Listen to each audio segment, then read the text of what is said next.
yang tertarik tentang pendidikan. Kali ini saya pengen ngobrol bareng dengan beberapa tokoh-tokoh pendidikan. Ini adalah Deddy Yusuf on location.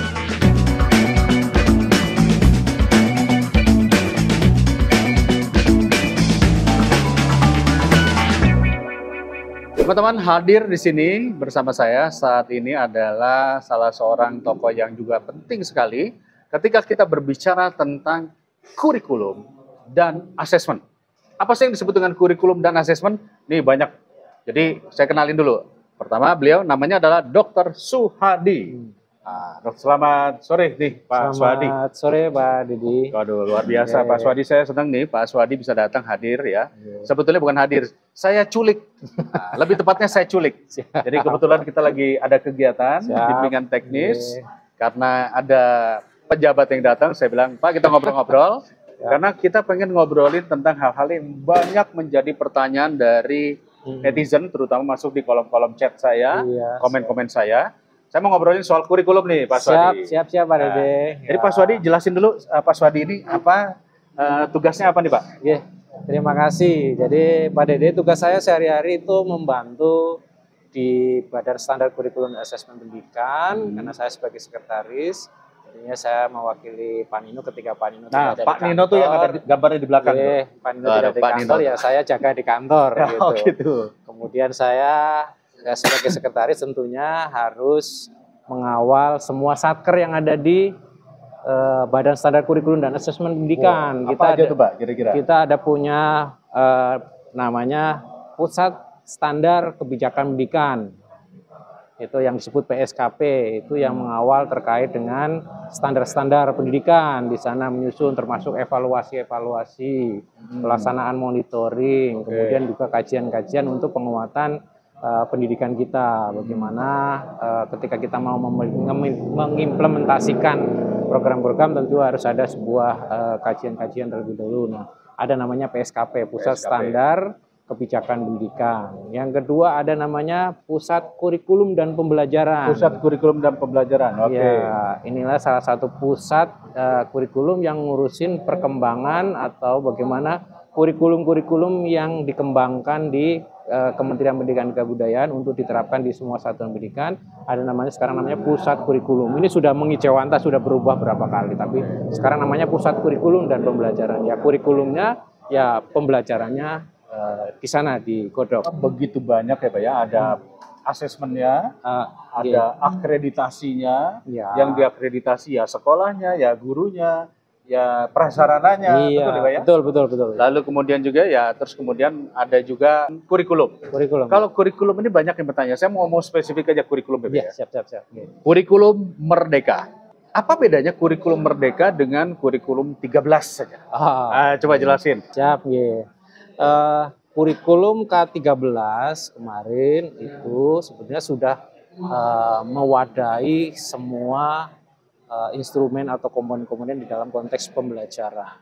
Dimana di situ mengatur terkait dengan masalah capaian-capaian pembelajaran yang ingin diselesaikan setiap tahapannya atau setiap semesternya, katakanlah setiap tahunnya.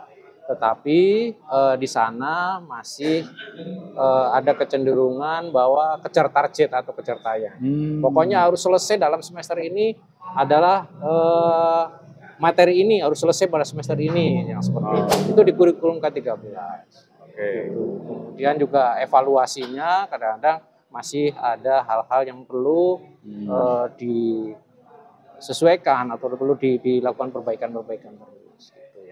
Kemudian kalau kurikulum Merdeka sendiri itu sekarang konteksnya adalah ya memerdekakan, namanya kurikulum Merdeka. Artinya tidak tadi memaksakan harus dicapai satu buku harus diselesaikan pada semester ini, tidak seperti itu. Tapi bagaimana penguasaan si anak ini didorong betul menguasai materi-materi yang diberikan. Sehingga ada konsep juga, ada teaching at the level, ketika anak ini belum mampu menguasai katakanlah pada level ini, maka nanti diberikan kesempatan untuk mengulang pada tahap berikutnya. Di kurikulum Merdeka itu juga diberikan pemahaman-pemahamannya seperti itu. Jadi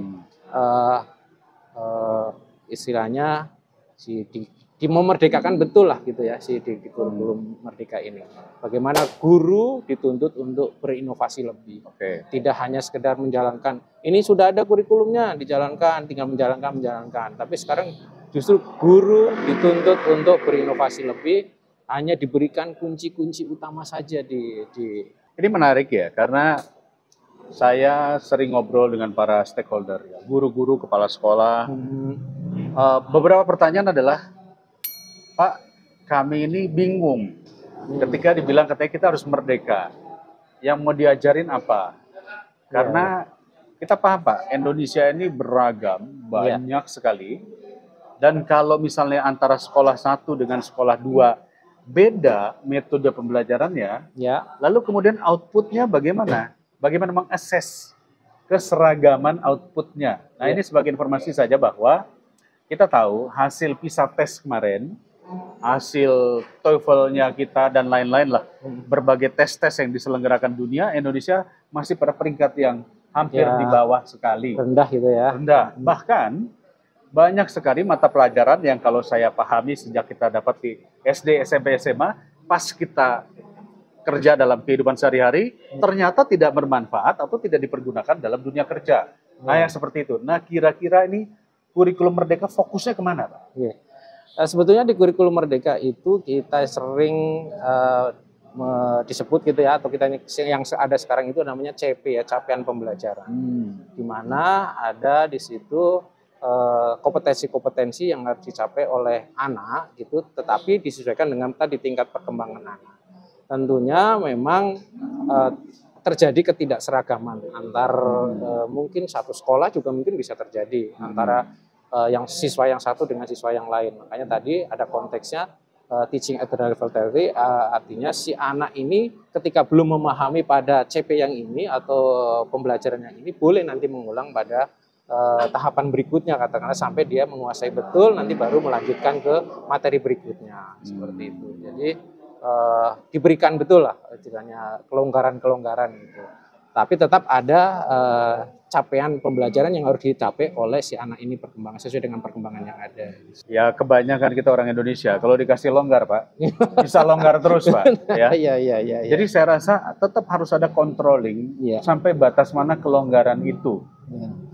Karena kalau tidak, misalnya yang ini nggak perlu juga nggak apa-apa, takutnya nanti akan terus diminta kelonggaran-kelonggaran. Nah, batasan apa? Outputnya yang diinginkan, konsepnya sederhana nih. Saya sebagai orang tua, tentu saya berpikir, kalau anak saya masuk sekolah, outputnya anak saya akan menjadi anak yang titik-titik-titik. Bisa diisi nggak titik-titiknya, Pak? Harusnya bisa diisi gitu ya. Harusnya bisa diisi. Anak yang apa? Katakanlah anak saya pengen menguasai matematika, kan ini kelas 1 katakanlah, atau kelas 2 lah, kelas 3. Anak saya di kelas 1 harus bisa 1 tambah 1 atau menguasai matematika atau bisa membaca, katakanlah di kelas 1. Katakanlah anak saya harus bisa membaca. Nah, artinya ada upaya yang dilakukan di situ, bagaimana si anak ini melalui gurunya itu, bagaimana mengajari si anak ini untuk bisa dia sampai bisa membaca di kelas 1 itu. Itu yang kalau level-levelnya itu. Umpamanya di kelas 2, si anak ini harus bisa menguasai tadi tambah kurang, katakanlah gitu. Si anak ini melalui gurunya ini harus mengajarkan bagaimana proses tambah kurang itu dengan cara yang menyenangkan tentunya. Itu yang kita harapkan, itu tidak seperti mengajar bahasa yang istilahnya saklek, keras dan lain-lain, yang ujungnya malah akhirnya siswa tertekan tidak mau belajar. Itu yang kita harapkan, artinya sesuaikan dengan kemampuan si anak ini. Ini pertanyaan lagi nih, Pak ya. Kalau misalnya orang bilang kalau cuma sekedar targetnya si anak bisa matematika, bisa, apa bedanya dengan bimbel?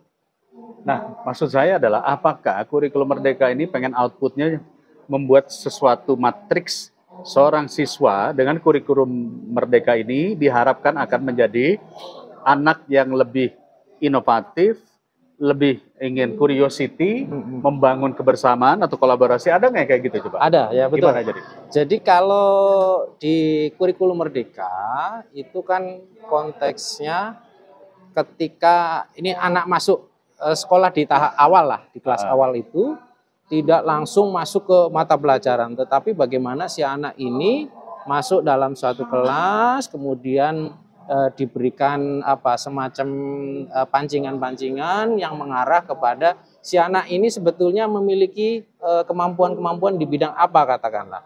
Dan dari situ nanti dikelompokkan, ya, dikelompokkan belajarnya. Oh, ini si anak ini pinter bicara, mungkin diajari bagaimana. Oh, ini nanti kelompok bicara. Oh, ini yang ini pinter matematika, tambah kurang bagi masuk kelompok sana. Nanti treatment ini akan berbeda-beda yang perlu dilakukan. Nah, itulah nanti yang mengarah namanya project based learning, itu yang sekarang terkenal di kurikulum Merdeka. Itu diarahkannya seperti itu.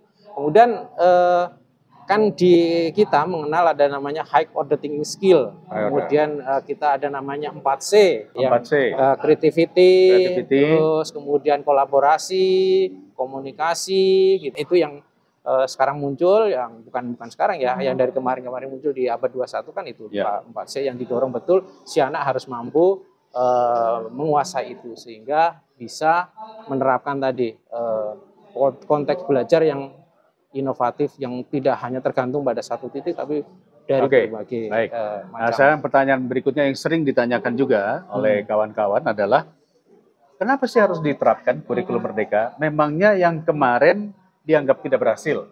Silakan Pak. Ya, betul. Ya, intinya bahwa kurikulum ini kan bukan sesuatu yang sifatnya pasti ya, tapi sesuatu yang memang perlu ada penguatan-penguatan, ada inovasi-inovasi yang didorong bagaimana si anak itu bisa mencapai tadi kompetensi-kompetensi yang diinginkan. Nah, kurikulum ini hanya sebagai guideline-nya saja, gitu ya. Tapi yang lebih penting adalah di gurunya bagaimana menguasai kurikulum itu sendiri, gitu, atau menguasai materi-materi itu. Gurunya justru yang penting di sini, bagaimana itu. Karena yang disebut kurikulum ini malah justru biasanya guru adalah kurikulum yang berjalan. Biasanya seperti itu. Tuh, dengerin tuh ya. Guru adalah kurikulum yang berjalan. Artinya berkembang terus gitu ya. Gurunya harus mampu menguasai keseluruhan gitu. Dan ya kurikulum Merdeka tadi dengan menawarkan sesuatu yang inovatif yang diharapkan itu mempermudah guru di dalam konteks pengajaran ini, ya harapannya semua satuan pendidikan bergerak menuju kurikulum Merdeka. Jangan dianggap bahwa kurikulum ini menjadi sebuah beban, tapi memang ini sebuah tuntunan atau tuntunan ya, inovasi-inovasi yang didorong yang perlu dikembangkan. Jadi di kurikulum pun itu tadi tidak semuanya secara lengkap, tapi hanya kunci-kunci utamanya aja. Maka perlu ada materi-materi yang masuk didorong melalui kurikulum tadi. Kurikulum yang dulu ada yang dianggap sebagai beban dong. Pastinya seperti itu gitu. Ada yang menganggap kurikulum itu menjadi beban karena kurikulum harus begini, ujungnya bukunya banyak, digendong sampai bongkok-bongkok. Bukunya setiap anak bawa ke sekolah kan bukunya banyak yang dibawa gitu, karena pembelajarannya semuanya menuntut buku. Kalau sekarang nggak pakai buku? Sekarang gimana? Buku masih dibutuhkan, tapi ada materi-materi yang juga sumber dari yang lain itu bisa dikolaborasikan untuk pembelajaran. Artinya tadi, bahwa inovasi pembelajaran tidak harus bersumber pada satu buku, tetapi sumber-sumber pembelajaran yang lain juga menjadi hal penting. Contoh tadi yang project based learning, tidak harus bukunya harus ada ini, tapi manfaatkan lingkungan sekitar untuk belajar itu juga bisa. Contoh, ambil satu buah pohon dalam satu pot, jelaskan kelompok 1, kelompok 2, menjelaskan pohon ini, pohon apa, daunnya berfungsi untuk apa, batangnya berfungsi untuk apa, ada akarnya, ada potnya. Jadi diajarkan bagaimana melakukan observasi, research, planning, kira-kira gitu kan maksudnya Pak ya? Salah satunya. Baik. Ya. Nah, apa hambatannya sekarang Pak yang terjadi nih di kurikulum Merdeka yang Bapak ketahui? Kalau dari pemahaman saya atau yang saya amati itu tadi kesiapan dalam hal ini tentunya instrumen di dalam satuan pendidikan itu sendiri. Memahami dulu kurikulum itu apa, itu yang penting sebetulnya untuk ekosistem di satuan pendidikan, karena kepala sekolahnya harus paham dulu. Kurikulum yang mau dijalankan apa, yang di sekolah. Kurikulum Merdeka harus paham betul konsep kurikulum Merdeka itu seperti apa. Langkah-langkah seperti apa, mengimplementasikan seperti apa gitu. Jangan belum apa-apa ditanya kurikulum merdeka nanti harus butuh sarana ini, sarananya tidak seperti itu. Oh, ada pertanyaan seperti itu. Ada juga. Kurikulum merdeka ini sarananya apa gitu? Wah, iya harus dilengkapi dengan sarana ini enggak. Jalankan sesuai dengan konteks yang ada di satuan pendidikan itu, dengan fasilitas yang ada. Jalankan gitu ya dengan itu. Jadi itu kita berharap semuanya ya semua itu harus memahami. Yang penting tadi gurunya ya itu harus betul-betul mampu ya menguasai menjelaskan kepada muridnya terkait dengan proses pembelajaran yang baik sesuai dengan tuntutan kurikulum merdeka ini. Ini sudah direview belum, Pak? Kurikulum merdeka ini setahu saya karena saya termasuk bagian dari pembuatan kebijakan ya. Yang saya tahu adalah kurikulum ini berawal dari yang namanya kurikulum darurat. Okay, ya. Pada saat kita terkena COVID, banyak siswa, orang tua mengeluh, waduh tugas terlalu banyak, beban dan sebagainya. Ya. Akhirnya kita minta kepada Menteri Pendidikan, tolong beban itu dikurangi. Maka dikurangi 50%. Ya. Ya betul ya pada saat itu ya. Ya. Dikurangi 50%, lalu kemudian dicari yang lebih prioritas. Tapi ternyata tugas PR-nya juga makin banyak. Dicari lagi bentuk lainnya. Akhirnya keluarlah kurikulum prototip. Prototype, ya. Benar ya? Ya. Kurikulum prototype. Waktu itu diminta untuk Mendikbud minta untuk dilakukan di semua tempat. Kami dari DPR mengatakan uji coba hanya di sekolah penggerak dulu. Ya. Dan itu dilakukan 2 tahun kalau nggak salah dilakukan ya. Iya, betul. 2 tahun ya. Ya, 2 tahun. Outputnya apa? Kami pengen tahu juga nih Pak. Perkembangan tadi ada situasi-situasi ketika kurikulum diterapkan itu tentunya mengikuti situasi yang ada. Bagaimana ketika terjadi COVID, kurikulum disederhanakan, kemudian setelah itu kok ini dengan kurikulum yang disederhanakan, ada yang bilang nyaman ini dengan kurikulum yang disederhanakan gitu, sehingga ini kan tidak mungkin dengan kurikulum yang disederhanakan seperti itu saja intinya, maka perlu digali situasi tadi bagaimana menyesuaikan kondisi real yang ada itu, kemudian perkembangan itu mengarah bagaimana sebelum kurikulum ini dijalankan secara masif, katakanlah secara nasional, ya jangan dulu dicoba dulu pada skala kecil dulu, kemudian nanti dampaknya seperti apa. Ternyata dari hasil evaluasi yang sudah dijalankan, prototipe itu kepada sekolah penggerak, kemudian juga diberikan kesempatan kepada sekolah yang bukan sekolah penggerak untuk mengimplementasikan. Antusiasme satuan pendidikan ingin mengimplementasikan kurikulum prototipe kurikulum merdeka ini sangat luar biasa, sehingga perlu dikawal betul bagaimana jangan sampai ruhnya ini terlewatkan hilang, karena memang ada manfaat-manfaat yang mungkin sudah dirasakan oleh satuan pendidikan, oleh guru, kepala sekolah, guru maupun siswa. Kurikulum ini masih bicara kurikulum nih Pak ya. Kurikulum. Dulu itu ada IPA dan ada IPS. Bahasa saya nggak tahu, masih ada nggak bahasa? Ya. Nah, kalau saya nggak tahu ke depan mau bagaimana nih Pak? Iya betul, ini khususnya untuk yang jenjang SMA ya, kemarin ya mungkin ya ada jurusan IPA, IPS gitu ya. Nah terus bahasa, kemudian ada 3 ya, IPA, IPS, kimia juga dulu dipisah sendiri ya. IPA, ada fisika. Kimia juga dipisah? Dulu ada IPA, fisika, biologi, kimia, terus IPS, kemudian bahasa. Yang saya tahu sih di anak saya kemarin dia IPA, tapi ketika dia mau masuk kuliah dia mengambil jurusannya adalah FISIP. Maka dia harus belajar bimbel lagi untuk IPS-nya. Akhirnya pembelajaran dari 3 tahun IPA nggak kepake itu. Nah, apa nih langkah apa yang dilakukan di kurikulum merdeka ini? Itu tadi ya. Jadi kemarin ada jurusan-jurusan itu. Kemudian ada tantangan, ternyata di lapangan itu si anak ini kadang-kadang tadi jurusannya IPA, tapi begitu selesai lulusan SMA ini malah tidak ngambil jurusan IPA, malah mengambil kompetensi yang lain, sehingga kita harapkan si anak ini bisa belajar lintas tadi. Kalau di DSM itu ada lintas mata pelajaran katakanlah. Yang pelajaran yang jurusannya IPA bisa mempelajari yang IPS, yang IPS bisa mempelajari IPA gitu. Ya. Tapi kemudian apa bentuknya Pak? Dulu saya pernah dengar bisik-bisiknya katanya nanti namanya IPAS, ilmu pengetahuan alam sosial. Benar nggak tuh Pak? Nah, gimana Pak? Enggak sih. Ya, sekarang itu ditiadakan, justru tidak ada jurusan IPA IPS lagi. Ya, jadi begitu mulai masuk SMA, kapan ini? Ya, tahun 2021 ya kalau nggak salah. 2020. Sudah tidak ada IPA IPS. Sudah tidak ada Jadi, IPS lagi. Sebenarnya sekarang ya SMA saja, lulusan SMA. SMA aja. Tapi si anak ini tadi sesuai dengan minat dan bakatnya katakan. Ketika si anak ini dia pengennya belajar di IPA, kuasailah IPA-nya. Tapi dia tidak tabu untuk belajar IPS juga boleh, sosial juga berarti boleh. ada gitu. mata pelajaran pilihan tambah, ya. Ada mata pelajaran umum Ya, gitu ya Pak ya? Ya, yang harus dikuasai. Nah yang umum apa aja Pak? Agama masuk nggak? Masuk. Ya, terus Pancasila ada, warganegaraan juga ada. Apalagi Pak yang ada? Kemudian bahasa ya salah satu tentu ya pasti ya.